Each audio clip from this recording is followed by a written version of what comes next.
So we start now the last part of our lecture on seasonality and disease. And the question we want to address here is whether the shape of seasonality matters. So far, we've been seeing only the nice, smooth scene function, but is that the right one to consider? And this is what we're going to look at here. So if seasonality, in fact, is driven by school terms, maybe a square wave might be better to basically more appropriate to simulate a sudden change in the contact rate. On the first day of school, all the children get together and contact rates suddenly increase in that case. And so in this specific case, we want to use a term function that basically, that is multiplied by beta 1, which is the amplitude of seasonality. And this term function is equal to +1 during school terms and -1 during holiday. So that's one way of doing that. And the mean transmission beta 0, the average, needs to be tuned by taking into account that, for instance, there are 92 vacation days and 273 school days on average, depending upon the years. And we usually have at least a winter break for the winter holiday, and very often, at least here in the United States, also a spring break. And so basically the contact rate might be, higher, the fluctuation might be higher or lower, but it's high when, the fall quarter started, then we get the winter break, it dropped down, then increases again, then drop down during the summer, and then increase, and so on and so forth. So in this paper, Keeling, Rohani, and Grenfell look at seasonality forces disease dynamic, explore a switching between attractors, and basically they look at how it changes in seasonally forced parameter when we get mean transmission rate beta 0 and seasonal amplitude with a nice sinus function with respect to when we use a term time forced function with that square wave that we have seen before. And so the results are reported here in this diagram. That would be the equilibrium of the unforced system, the one non-seasonal system. Now, when we look at this, what is the long-term equilibrium of the system with the term type seasonal function, we see that during the school period, so the term time, attractor is reported here. So there is slightly higher fraction of infected individual here on the vertical axis. We have a logarithmic scale, and the lower unsusceptible because the contact rate is higher. Okay, and actually it's not even reported within this diagram; it's outside with respect to the diagram reported in the original paper. We have the holiday time attractor where the contact rate is much lower, okay? And these are the trajectory of the holiday term type of attractor, okay? Which are there if we were permanently in, of school time, that would be the long-term equilibrium. But because then kids go back to school, they basically jump on the trajectories and the basin of attraction of the term time attractors. And so basically, when we simulate the effect of these square wave and the seasonal break, the winter break, the spring break, and so on and so forth, we see that the trajectory continuously jump, the system jump from the trajectory of the term time attractor to the one of the holiday and back to the term attractor, then for longer through the one of the holiday during summer period, and so on and so forth, giving rise to those very complex dynamics as being observed in the case of this system. We're now moving to the last point of our lecture. So what are the implications for disease control and eradications of seasonality? And I'm going to show you a number of cases. One is a paper which is by David Earn and again by Pedro Rohani and Benjamin Volkerts and Brian Grenfell, a simple model for complex dynamic transitions in epidemics. So they get this SEIR model, and what they did, they basically consider a fraction P of newborns that are vaccinated and substitute the variables of the model to minimize the number of the variables. And after some simplification, they got this model here, in which they basically show that under vaccination, the system reduces to basic SIR model with transmission rate that is corrected for vaccination effort. So doing vaccination in this reduced model is equivalent to reducing the transmission rates because part of the population is, of course, immune. So we can look at that, what is the seasonality, the effect of seasonality in this system for a time varying beta. And similarly, in birth rate, changes in birth rate, can be also remapped again in change in beta. So increasing in birth rate is equivalent to increase the transmission rate of this normalized system. And what they observe is that depending upon, the system, the mean transmission rate, beta, when it's really high, we have a single, long-term, limit cycles, and here we have period 2 and period 3 and period 4 and so on. And so they basically ran these simulations and observed the dynamics of the disease in London and in Liverpool, with vaccination starting in the second half of the 60s. The blue curve corresponds to recruitment in the class that drops down thanks to vaccination because part of the population is basically immune. And we can see here with this horizontal line here that before the 1950, the system was characterized by period 1 oscillations. Then because of population growth, it becomes a period 2 oscillations, and starting vaccination that reduce the beta in the normalized system, we get a period 4 oscillations. So the theoretical model basically represents well the observed dynamics of the disease in this system. Another very interesting application that I want to mention is this paper by Matt Ferrari on the dynamic of measles in sub-Saharan Africa, in Niger specifically, when they look at the impact of the basically seasonality in rainfall and in the rainfall there, and they have analyzed that in the capital, Niamey regions, in all Nigers, and in other sub-region. And what they observed there are erratic epidemics that might be really different in different regions of Niger, and there is a really strong effect of seasonality in transmission that might help to predict the annual onset of outbreak.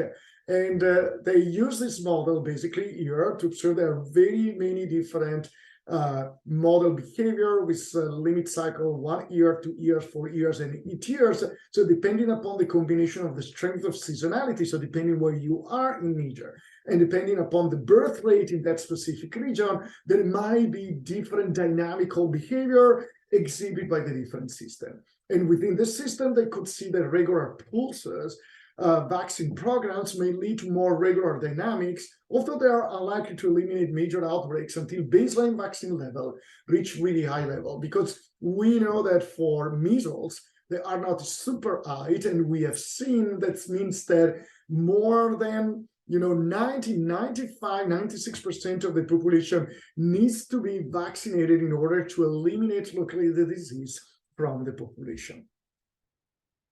And then another super bright scientist, Nita Bharti, published a really nice paper in 2011 on Science, in which basically she showed that by tracking night lights from satellite imagery, she has been able, with her co-author, to track seasonal migration that are related to agricultural work that depend upon also the temperature and changes in precipitation. And by using this information, basically, she got a model in which she had the daily reported cases, during the year, and she saw that a model with constant migration, which is reported here, the solution in gray, is completely unable to basically to track the actual occurrence of reported cases. Actually, a model with no migration at all would do probably better than a model with constant migration, but if we can actually guide and use the nightlight to inform when the migration occurs, when people move to the countryside or go back to the main cities, then the model is able to capture the observed dynamic really well. And so this is basically show how, being able to track the seasonal movement and migration of people allow to have a much better fitting of the model. So we can use then the model to simulate, for instance, outbreak responses in terms of vaccination and understand what is the best policy and the best time to intervene. The very last case is the cases about schistosomiasis dynamics. As you know, schistosomiasis is a parasitic disease of poverty with a complex life cycle that require not only people, but an intermediate freshwater snail host for transmission. So the parasite goes from people through free-living infected stages to these in snails, freshwater snails that shed the cercariad, which is another free-living infected stage that eventually infect people again. So this system has a complex life cycle, and it is often the case that there is a very strong seasonality in the abundance of snail. So in this seminal paper, Wang and Gurari and other co-author analyze basically the effect of different type of seasonality on the dynamic of schistosomiasis. And very interesting, they observed that the timing of pharmaceutical intervention, that means the administration of prosequantal, which is the drug of choice of schistosomiasis, is very important in this highly seasonal environment. And basically they show that if you administer prosequantal at the end of transmission season, the effect on curbing down the mean parasitic burden is almost negligible. You almost can't see the effect. But if you administer prosequantal, basically when you are in the middle of the transmission season, when the number of cases ramp up, this is when you get the best results, because you can drop down the number of mean parasite burden in the human subject, and then the disease will continue, to transmit through the infected snails and, circulating in the people, but the peak is going to be much lower. And so in this seasonal model of schistosomiasis dynamics, we understand that fine-tuning the timing of intervention, everything's being equal, might lead to a much more effective, control of the disease. So very important work. So we're finally at the conclusion. I'm wrapping up this and says that seasonality can be a fundamental determinant of the dynamic of infectious diseases. It can cause harmonic resonance and multi-year periodicity. So in a number of cases is essential, actually. It's an essential ingredient of our model to describe properly the observed dynamics and to inform policies for disease control.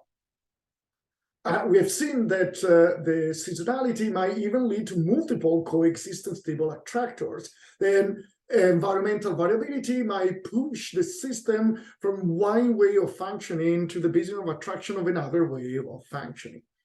We have seen that the strength and the shape of seasonality might actually be relevant. So we tend to use the sinusoidal, function, the nice smooth one. But when you get into informing decision maker, if the data allow you, you should try to look at that more carefully, understand when people move, how they move, what is the effect of changes in temperature and in the distribution abundance, for instance, of the vector.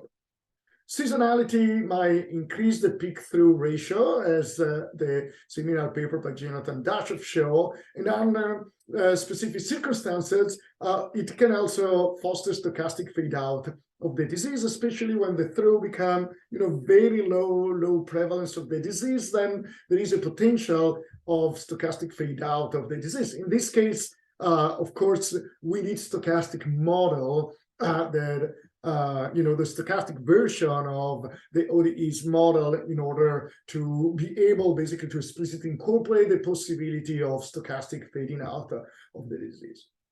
In a seasonal environment, vaccination and other type of pharmaceutical and pharmaceutical intervention can and should be timed so that to maximize their effect. So again, incorporating seasonality in the model might be really important to understand when is the best time to basically deploy a certain type of intervention.